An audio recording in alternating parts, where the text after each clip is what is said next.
I bounce with it. Warming up for class at the Center for Latino Arts, Raymond Valentin has come a long way. At first, the 13-year-old was nervous, embarrassed, swaying his hips with a bunch of kids from the neighborhood.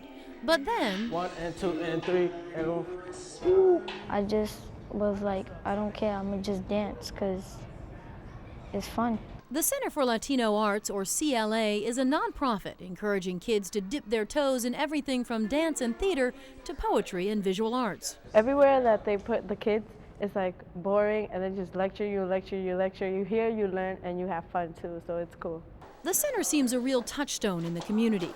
Tucked into Boston's South End, it largely serves kids in the heavily Latino public housing complex, Villa Victoria. A lot of these low-income housing communities, there's turf violence. There are issues with violence in the home or lack of education, or just lack of sort of access to resources. 15-year-old Jasmine Ayala lives in an apartment with 2 brothers, her aunt, a nephew, and her out-of-work single mother.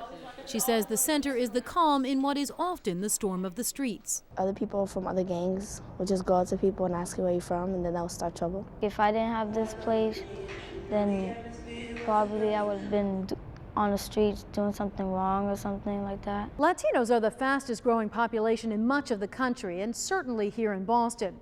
So these programs aren't just to provide the kids with a safe haven, it's about teaching them how they fit in, about their own cultural relevance. If you don't know where you're coming from, it's harder to figure out where you want to go to. The CLA's mission is to preserve and promote Latino art and culture. People nowadays grow up not necessarily knowing what their heritage is. A lot of people feel struggle in communities and don't know who fought for them or how hard they needed to fight to get where they are. Program director Javier Torres says the center tries to bridge the gap between old world culture and new world realities, finding the beauty and importance in each. As Latinos, we love color, we love things that are vibrant.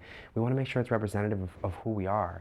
And so we want yellows and reds and oranges and blues. We get to showcase all of it and find commonalities, but also be able to show the differences and really show people that we're many, many different things. 18-year-old Witterme Baez says before coming to the CLA, she took being Latina for granted. But through programs like dance and drums and drawing, she's rediscovering her identity. It's like showing people, here's who I am and this is why. CEO Vanessa Calderon Rosado says the programs are designed to help the kids gain self-confidence and self-esteem in the hopes that they will do better in school and in life. To the extent that we can open another window of opportunity for them to be successful, that is wonderful. And if these kids are any indication, mission accomplished. In Boston, with videographer John Hammond, Allie Donnelly, NECN.